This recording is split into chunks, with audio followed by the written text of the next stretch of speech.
I'm sorry for anything. There's no racially motivated anything. Sometimes, the real story hides in the shadows, revealed only when these guys think the cameras are off. I'm always going to stand up for my players. I'm always going to fight for them. But it was directed towards... Take Ricky Watters, a legend whose reputation imploded after allegations surfaced that he dropped a racial slur on his own student athletes.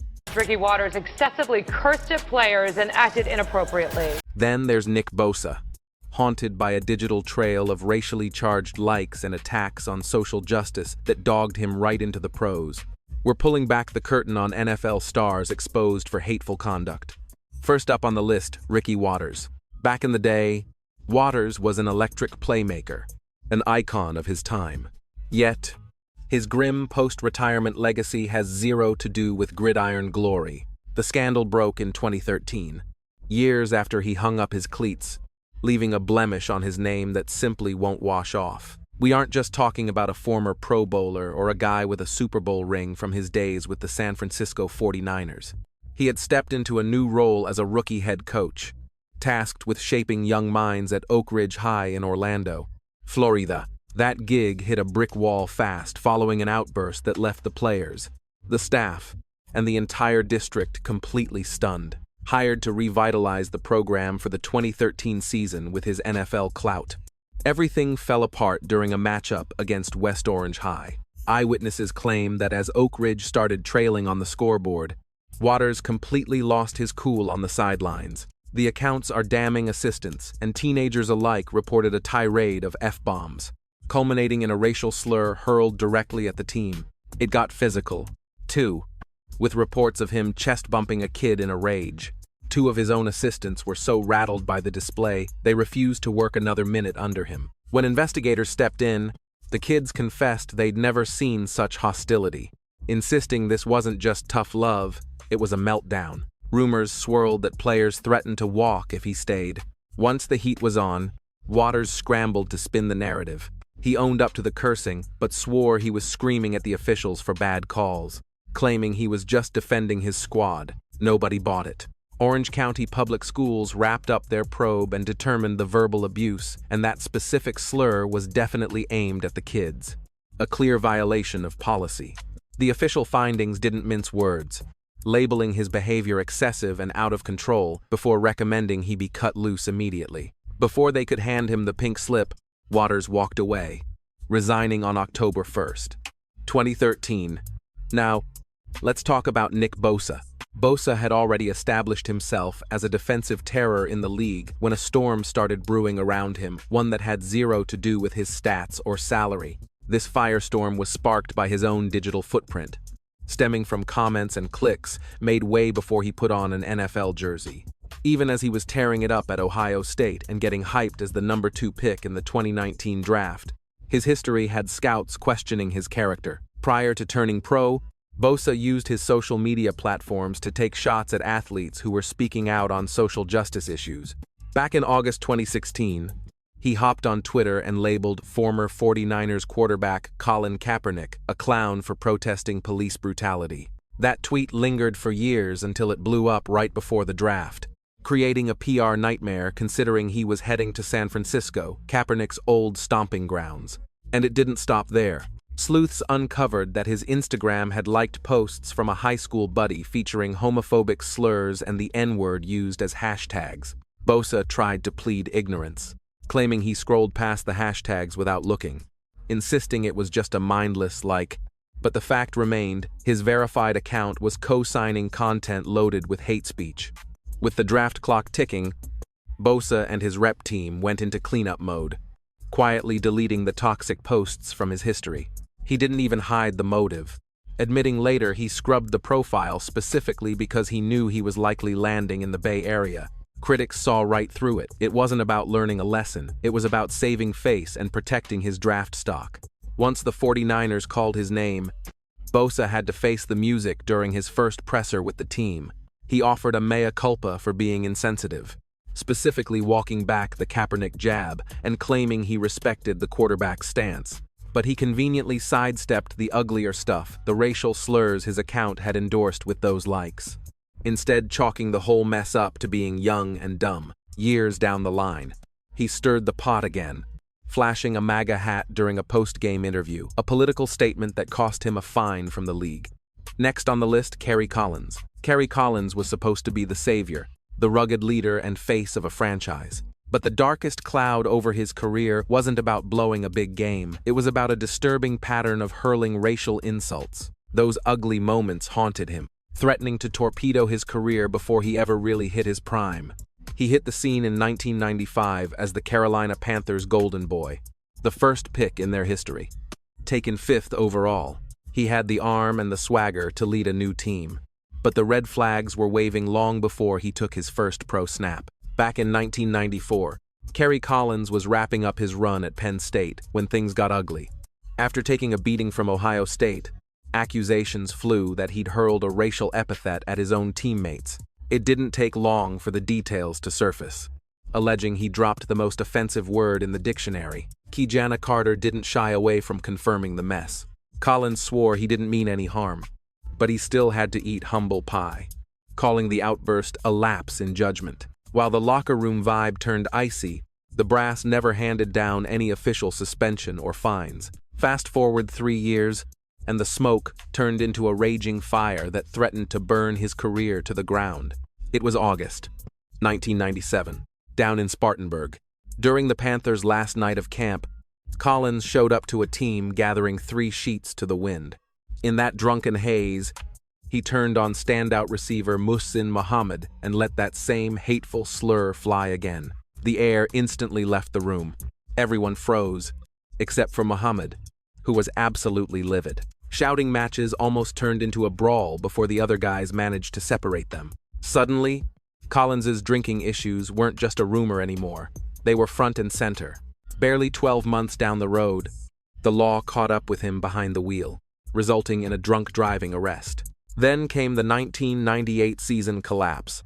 After starting 0-5, Collins begged out of the lineup. Coach Dom Capers saw a quitter, not a leader, and cut him loose immediately. With his professional life in shambles, he checked himself into treatment for the bottle and finally faced the music regarding those racial comments. He owned up to saying it, chalking it up to stupidity and admitting he was foolish to believe that kind of language was ever acceptable. Dan Skipper wasn't exactly a household name, but the guy was a grinder in the trenches who commanded respect for never throwing in the towel. For the longest time, grit was his brand, not drama. But everything flipped upside down in September 2022. Suddenly, the biggest story of his life wasn't about a key block or a hard-fought victory.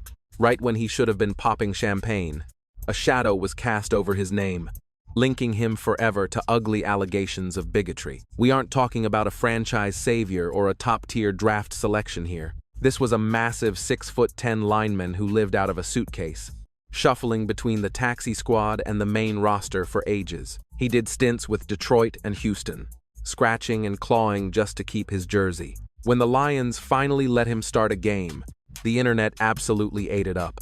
But the feel-good vibes died fast when Arik Armstead of the 49ers dropped a bombshell. Claiming Skipper was prejudiced, Armstead hit up Instagram with a scathing question, asking everyone why they were applauding a bigot. He claimed Skipper hurled racial slurs with the hard R ending at players during games. It was a brutal, specific charge. Armstead painted a picture of someone who didn't just slip up, but allegedly weaponized that word aggressively and repeatedly. The story vanished from his profile, but not before screenshots set the web on fire. The fanbase went from cheering the underdog to taking sides in a flash. People wanted heads to roll, while others asked why this was the first we'd heard of it. Skipper, for his part, stayed silent, no confession. No, sorry. Cameras did catch one snippet of him on the gridiron, pleading his case by claiming he kept his mouth shut. Nobody knows for sure if he was talking about the accusations, and the league ultimately decided not to launch a full inquiry. The Lions organization also chose to plead the fifth, refusing to make a statement. Bill Romanowski built a legacy as a ferocious headhunter, one of the wildest linebackers to ever lace up cleats. Yet his grim legacy isn't about tackles or trophies. It stems from ugly moments that haunted him on and off the turf. These events left a black mark on his name, burying his athletic achievements under a mountain of violent outbursts and racial scandals. The world got a real look at his temper back in '97 during his stint with Denver. With the cameras rolling on national television, he hawked a loogie right into Jay Stokes' face after a scrum. Viewers were revolted. Romanowski said he was sorry, but claimed he only did it because things got heated in the heat of battle. He swore race had nothing to do with it. But the NAACP in Denver called it the lowest form of disrespect you could show a black man. The league office stepped in and slapped him with a fine of $7,500. But the noise didn't die down. By the year 2000, a magazine exposed a teammate's claim that Romanowski was throwing around racial slurs. The report even alleged he told a white player to juice up just to keep up with the black athletes. Romanowski fought back, denying every word. He called it total fiction and even beat a lie detector test. But the damage was done. People saw him as a guy with a prejudice problem. Long after he hung up his helmet, he just couldn't stay out of hot water. After Super Bowl 50 in 2016, he hopped on Twitter and told Cam Newton, "The world doesn't revolve around you, boy." The backlash was instant, with people calling the phrasing overtly racist. He scrubbed the post and issued a mea culpa. He tried to spin it, saying he just wanted Newton to mature and didn't mean for the word boy to come off with racial undertones. Bill Romanowski built a notorious reputation for racking up penalty flags, but his aggression often seemed to have a darker, specific target black opponents.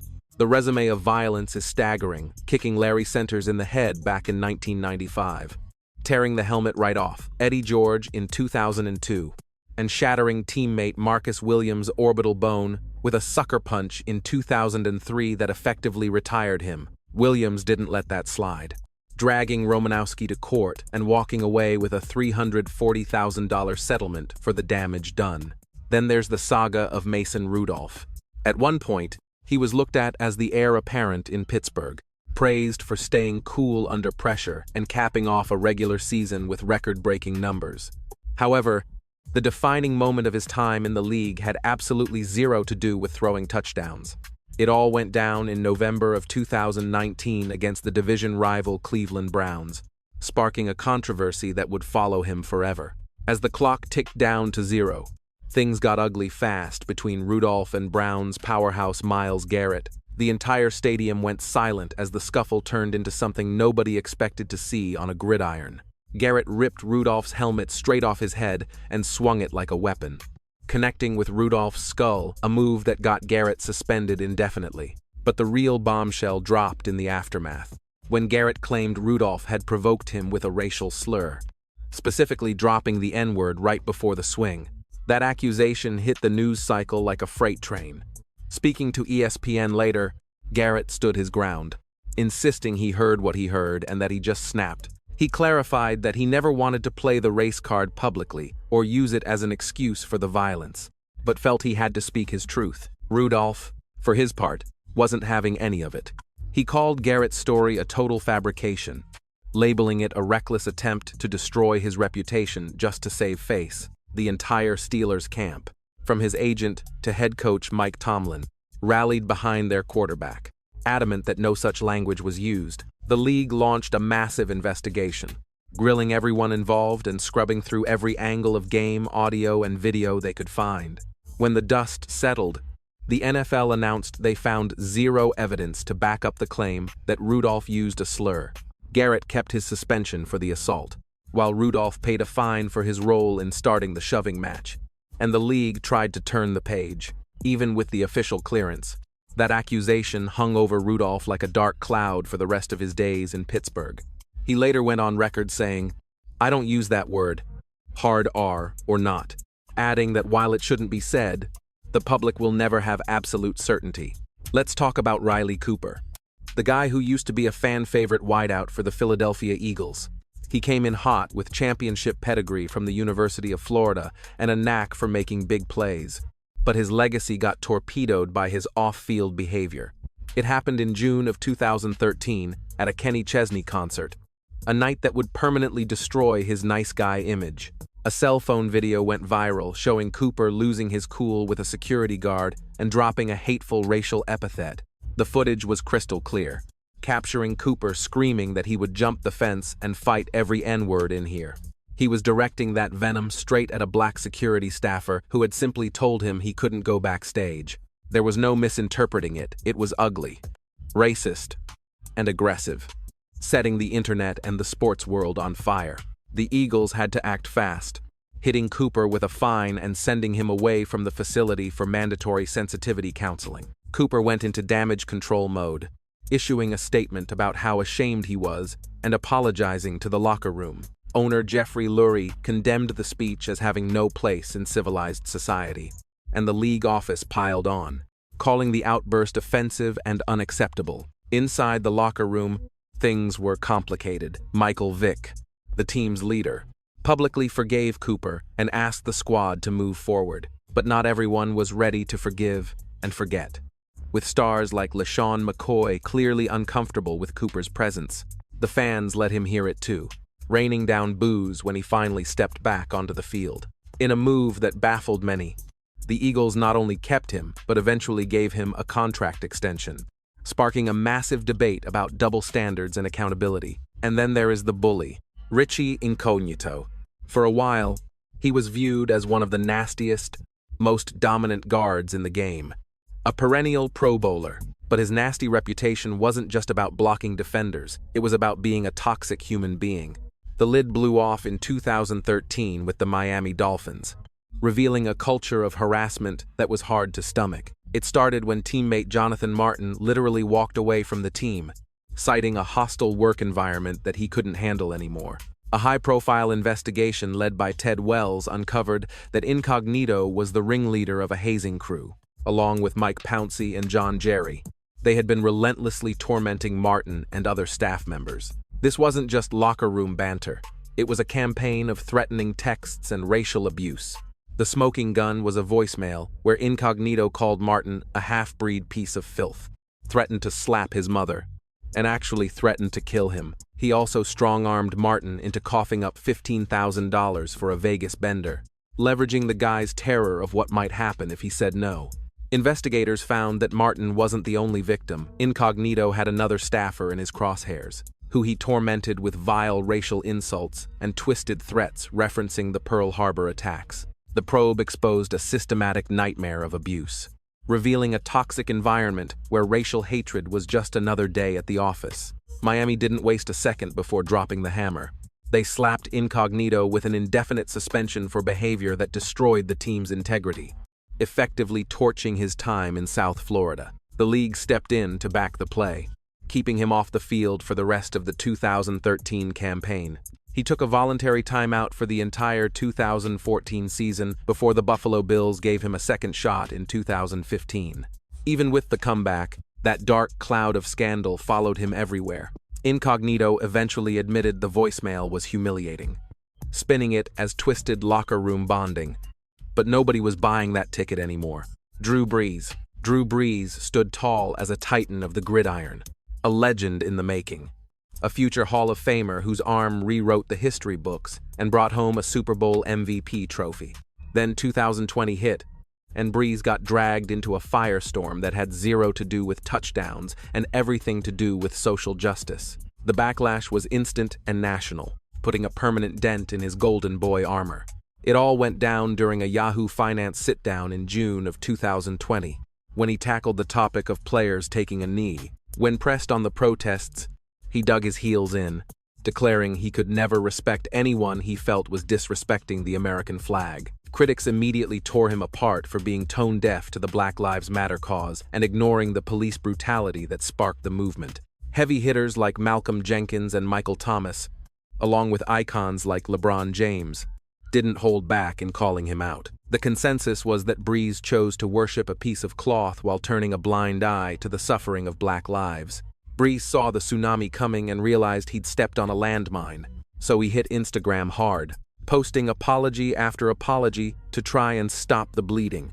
He confessed his words were completely out of touch, admitted he blew it, and promised to own the pain he caused. Brees vowed to shut his mouth and open his ears to the black community, swearing he was on their side in the war against racism. He insisted he always meant to be a friend to the cause, never the villain. and denounced historical oppression. Though the locker room remained divided, linebacker Demario Davis applauded the pivot, framing Breeze's willingness to learn as a masterclass in leadership. Others, like Terran Armstead, took the apology but warned that talk is cheap without action. Josh Allen sits at the top of the food chain now, a dual-threat monster who dragged Buffalo to the playoffs and grabbed MVP buzz. But before he threw his first pro pass, a ghost from his past nearly derailed the whole show.